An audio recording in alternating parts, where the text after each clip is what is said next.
So I cannot confirm or deny the rumor by which I started. So listen, there's no law that says you can't start your own rumor. I'm not usually one to let a guest kind of brag. What you shared with me on this one case study, it just blows my mind. I didn't say this, and I shouldn't say it. I got almost to the end, and I'm going to say it. I'm going to give the world a hurt and bring a lot of fire, but I freaking hate.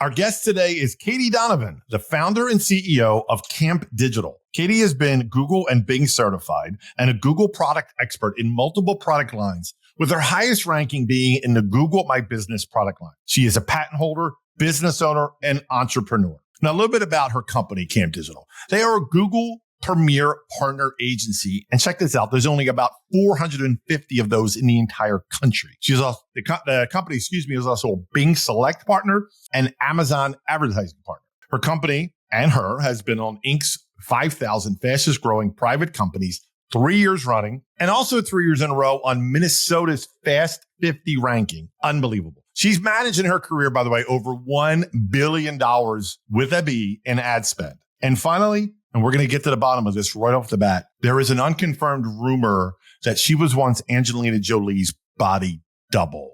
Katie, welcome to the show, and let's address this right now. You know what? I think I actually started that rumor, Steve, for the record. And every time I tell anyone that, they always quickly lean in and say, you must have been the before, not the after.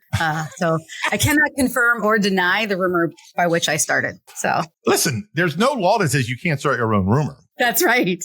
It's the best ones. Are you kidding? Right. And then you can have, plausible deniability. It's all good. It is.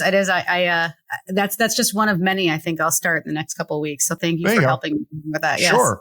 I can throw a couple in if you want. Sure. Yes. Well, it is great to have you. And I know we're going to have a blast talking. I want to jump in with SEO and specifically what makes a good SEO team. Not something we've talked a lot about on this show, but I'm really curious to get from your leadership point of view, what makes a good SEO team. Yeah. And I should have started by saying thank you, by the way. Thank you for having me on the show. I've had a chance to talk just a few times with you, and I've actually enjoyed it every single time. So I appreciate you having me on the show. You're welcome. The pleasure is all mine. Oh, yes. I love it. We'll see if you say that in an hour from now. But until then, we are good friends. And I actually love that question about what makes a good team, because I think we as SEO people tend to really focus on technical SEO, backlinks, what is the quick, thing that's happening now? What did Google just announce? What did we see with voice search and new semantic and new markups? But really, I think it starts with a person. And I think a lot of it comes down to finding the person who has a lot of intellectual curiosity. They want to try things. They want to test things. I think for us, we look for people who, I don't know if I'm allowed to say this, so you might have to bleep this, but give a shit. We call it gas. You right? just did. There you go. I just said it right. Looking for people who are okay with being wrong. Right. Because I think a lot of that testing. So we really look for a couple of different things. We kind of bundle it up to attitude, ethics, and effort. Like you've got to have those three things. And that's what we found really make really good SEO people. If you're intellectually curious, if you're willing to try new things, if you're not frightened about being wrong and learning from those failures, that's what we've always found makes a really good SEO person in general. And then compounding that with understanding the customer journey. I have a controversial take. Steve, you can tell me if you think it's controversial or not, but I don't believe just because you're good at SEO in one specific vertical makes you any good at doing SEO in other verticals without understanding the customer journey. Doesn't mean you can't be good at it, but you've got to really go in. Buying a car is a very, very different experience in customer journey than replacing a water heater that has failed and is gushing water on your floor. I just had a great opportunity to talk to somebody who's pretty solid in e-commerce earlier today. And he was telling me about their customer journey and how you can almost create demand in some of that. You can bring out a new bag, right? Really understanding that customer journey, being intellectually curious, transparent, not frightened to fail. I think those are things that make really good SEO people. I could not agree more about just because you're good in one vertical. It's the same, true for marketing, right? I mean, you're not going to market a car the same way you market a hot water heater. Exactly. And I think that makes sense, especially coming from you, because I think you've got great taste in music, but your taste in football teams, seeing as you're from Philadelphia, is bad. So that's a great example, like how you can be good in one thing and just not in the other. Are you an Eagles fan, Steve? Rumor has it, yes. Oh, God. Yeah. Oh, And if you're keeping score, it's Katie 1, Steve nothing. Okay. this is, oh But man. we have a ways to go. I got you. I'm keeping score. I should have asked up front. I can talk the game right now because I'm a Vikings fan, and today it's preseason. So, or it's season kickoff today. I don't know if I'm allowed to say that or not, but today is the day that we're starting the season. So right now we're undefeated. Yeah. So Vikings are undefeated as of this podcast. So I am allowed to say anything I want to say about football. Exactly. I won't ask you for a prediction unless you want to give one at the end on your Vikings. No, I don't. But so yeah, but back to what you're saying about SEO, it's interesting. It's no different, right? That when you meet someone, by the way, I love that you used the word curiosity. And it is so important. I'll tell you a really quick story. I once got to interview a very famous film producer named Brian Grazer, and he's Ron Howard's producing partner from Imagine Entertainment and Beautiful Mind and, movies like that. And he literally wrote a book and lives his life by staying continuously curious. I love that. It's so, you can't, there's no checking of any, especially in this digital world. 100%. I think Google, that's their whole mantra is I've worked with Google in many various forms for many, many years, more than I care to tell you. And they neither confirm nor deny, just like our rumors, many things. And that's because that's part of their secret sauce. So you've got to be curious. And even if you feel like you got it figured out, unless you keep that curiosity, it's going to change tomorrow. And that's part of something they're very proud of. Their algorithm changes thousands of times a year. Yep. So I just think it's a better way to live. Not only does it make a good SEO person, but it makes a much more interesting ability to go to work, interesting ability to go home at night. It just makes it more interesting and more fun. Exactly. One of the things we talked about off air, which I want to bring up, is you mentioned you just keep things simple. And what you were talking about was you just follow along, you meeting everybody in the company, to Google's SEO starter guide, right? And you said something really interesting. You said you find a lot of SEO experts try to outsmart Google in the game of SEO. That just sounds like a losing proposition right off the bat. I agree. I belong to a lot of online forums and watch a lot of what people say. And I think for us anyway, the key to success has always been just reading what Google releases and kind of following their direction or where we think their direction is pointing us. They have a great starter guide. I reference it all the time. I give it to people all the time. It's in their developer tools and they publish it and they keep it up to date. And there's videos in there and things, but they just tell you, these are the things that you should be doing. When you take their guidelines and then you layer in the understanding of the customer journey for what you're trying to achieve, it's, at least for us, it's worked. What do they say? 99% of the time, it works 100% of the time. Mm-hmm. But it's worked very, very well for us. They don't make it tricky. They don't come out and say, do it this way, but their starter guide is very basic. They talk about some of the key fundamentals that you have to tackle. They go talk about, and give guidance on just about everything SEO in their guide. And you can find it. It's about as interesting sometimes as watching paint dry. Getting through it. But I love it.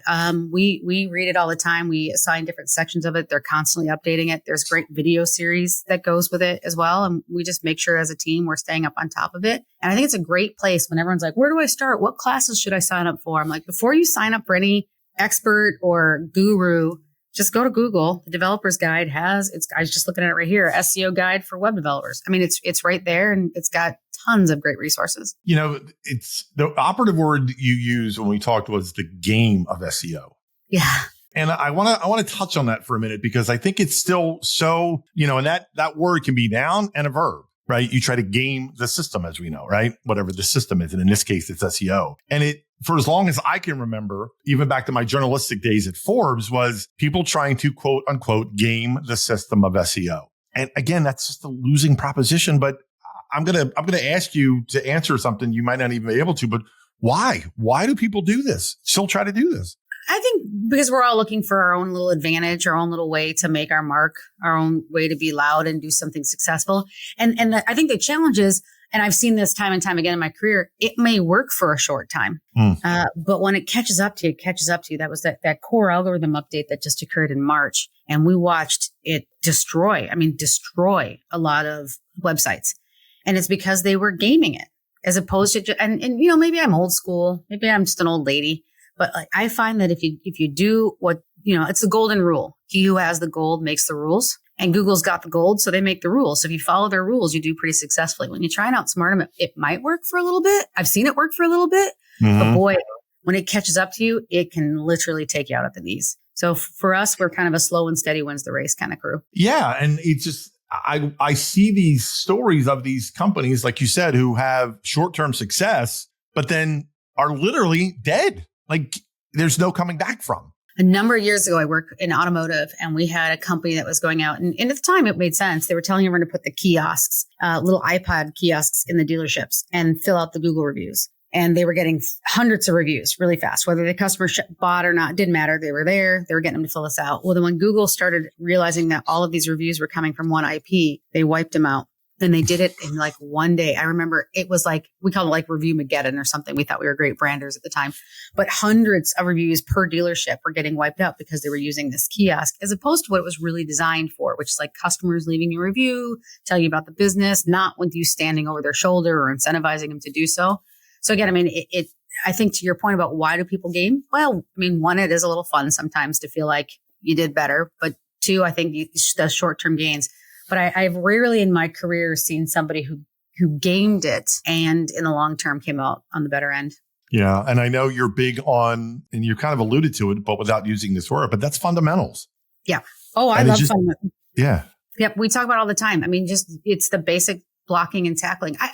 Google's, especially recently, I think has got a pretty bad rep in what's going around in many cases. But ultimately, having worked with them, and maybe I drink the Kool-Aid a little hard, but they're a good company and they're trying to do what's best for the consumer. They want the consumer to have a good experience. And so if you follow those things, they lay out their guidelines. If you follow the fundamentals, have a good Google business profile, if that's applicable to your business, have good schema on the site, right? Have well laid out landing pages, A/B testing a lot. You're curious about what's going on. If you do the right things, you will be rewarded. I mean, we've seen that time and time again on our side. It's unfortunately not as sexy or as fun as being like, holy cow, I did this and I'm page one for this keyword all of a sudden. Again, I think, ultimately it catches up to you. But I think you had said it earlier too, like it's not necessarily as, oh no, I was talking to someone earlier who said, we're not a sexy business here, Katie. I said, we're not, it's SEO. Like there's nothing, you don't go to SEO conferences to look for your calendar of the month meetings, right? Like they're not where we're finding that kind of entertainment for sure. I love it. Maybe we should. I don't know. Yeah, maybe we should. I think this might be a new, Steve, we can go halvesies on this, like a little bit, your SEO calendar of the month kind of thing. Who says SEO can't be sexy? That's right. Yeah, you're right. I stand corrected. Now it's 1-1 if you're keeping score now. Long way to go, but okay, we're tied. Yes. Let's move into something that I think I know CMOs and marketers are looking at, and that's search beyond text. Oh yeah. Right. Because I think, you tell me, you're much more on the front lines than me, but I get the impression still, Katie, that when people hear SEO, they instinctively default to text only. And now with images and video, right, I think there's still that unknown or reticence or reluctance or just flat out ignorance of the importance of SEO when it comes to images and video. Fair? More than fair. You up for a pop quiz, Steve? I don't know if you're a pop quiz kind of guy. As long as I'm not graded. I'll make it a multiple choice. Okay. If that works. Okay. How many visual searches were there in the last month using Google Lens? This was from May. So they're looking back a month here at May. Was it 1 billion, 6 billion, 12 billion, or 24 billion searches? I'm going to say 6 billion. 12 billion visual searches a month using Google Lens, according to data provided by Google in May of this year. Wow. 12 billion. That's insane. In a month. In a month. And I think that's crazy when we think about it. I get it. Like every SEO person's like, yeah, but you know how many text? I get it. I mean, there's a lot of queries made I think it's 99,000 queries made a second on Google. So 12 billion, I guess, in that. But it's a lot of searches. And I think it's particularly interesting for certain verticals, right? Like I love those shoes. I take a picture of it with my phone. Or in my case, we do a lot of home services stuff. What is this thing that's leaking water in my back room? I take a picture of it, right? And it's a water heater. I didn't know what a water heater was, and versus maybe some other verticals. But 12 billion visual searches a month using Google Lens. I mean, if we're not getting there, we're missing a huge opportunity, and it's only going to get bigger. It's only going to become more and more relevant to, I think, all markets as we're going. So it's search beyond that text. It's search beyond even images, video search. Everybody, I'm sure, is becoming more and more relevant organically as well as other sources. But it's really something I think that there's an opportunity to take some ground on for most people if they lean into it. Hey, sorry for the interruption. We're going to get back to our show in one quick second, but stay with me. If you're in the need for anything SEO and or link building related, you need to do yourself one quick favor. You need to go to the website that's on the screen right now, stanventures.com. Go there, tell them Steve-O sent you. The rest will take care of itself. Trust me, you can thank me later. So what are some things people should be doing when it comes to images and video for SEO? I think obviously it depends on what the businesses that you're trying to serve on the SEO side. So I can speak for our side, but we've been starting to get very aggressive with getting images of product and making sure that we have those optimized correctly, placed correctly, not only on the site, but well within the page. I believe, and I'm going to get in trouble for this since there's so many brilliant people that listen to this podcast, but they just did an update for recommended video schema for websites, which you can find on schema.org. So I'm not telling any secrets there. So I think it's just a matter of continuing to stay up to date on that. Again, going back to that, not to go back to earlier, but that SEO guide for web developers on Google, they just updated a whole video. There's a 5-part video series in there by one of their webmasters talking about image and video and some best practices around that as well. But the hardest part is getting all of those images, right? And getting them in. But now with AI and with some of these tools, it's so easy when you get a couple of good images to clean up backgrounds and clean up the images and make them pretty usable pretty quickly. I want to get your thoughts on leadership.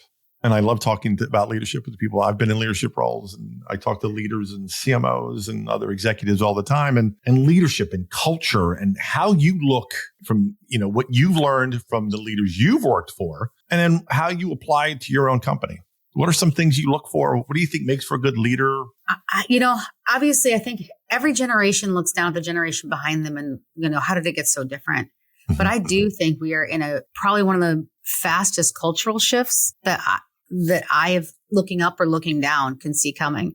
I think leadership has changed because business has changed, office has changed. The expectations of my generation and older for what you get out of your offices was a place you went and you worked, right? And you had your work friends and but you had your church or your bowling teams, you had all these different things. And now people are looking for their work to be so much more. It's their friend groups. It's their therapy groups sometimes. It's their social groups. So we've really leaned into that notion. And I don't think you can talk about leadership without talking about culture. We've really pushed that as part of our culture to say that, hey, listen, we want to build that whole team morale.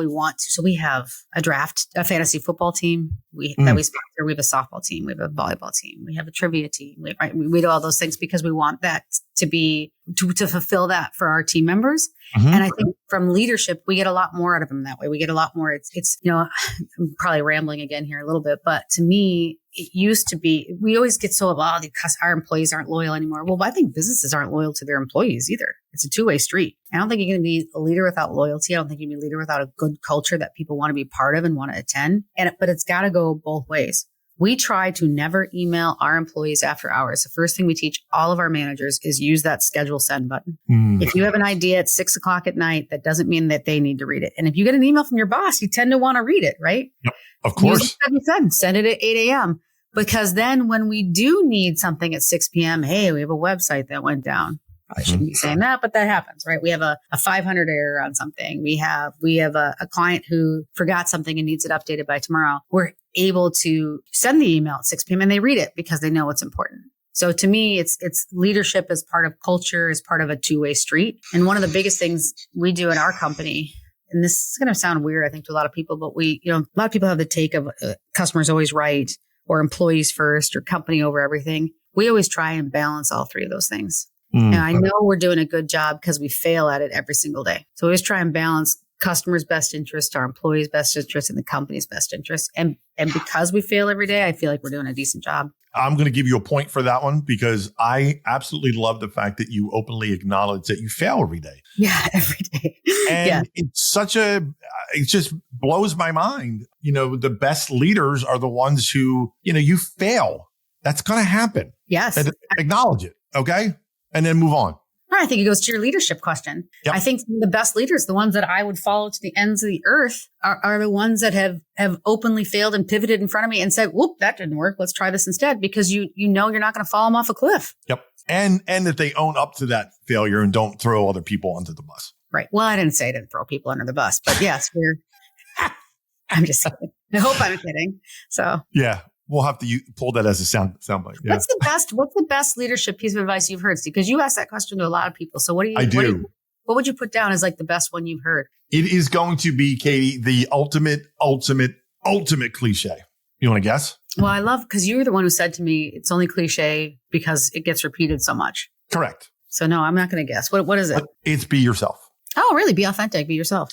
Be authentic. Be transparent. Don't try to be something you're not. Don't, square peg, round hole to fit the narrative of whatever it is you're dealing with or what employee you're dealing with, whatever. Stay consistent. Stay true to yourself. You will get massive respect, right? And yes, own up. Raise your hand. I screwed up. I love that. So many leaders, I could tell you stories, and offline I can name names of who still feel out. No, I can't own up to a mistake. And I try to, because I'll coach leaders and say, no, you want to own, you want to show your human side. You want to show your human, period. Yep. Nope. And I definitely see a bias. I mean, a split between male and female. More men are prone to keep that, that front on of, never show emotion, never show compassion, never show empathy. It just blows my mind. It's interesting. I guess I hadn't thought about that as a division but interesting. Yep. Yeah. There's been studies done too on that, on the leaders who show empathy and compassion, especially men, are inherently more successful. I'm taking notes. I know this is and here I am sitting taking notes. But No, it's fine. Yeah. And I'm keeping score. It's still 2-1 for the record. I know. Yeah. I know. It's okay. I got a few more minutes.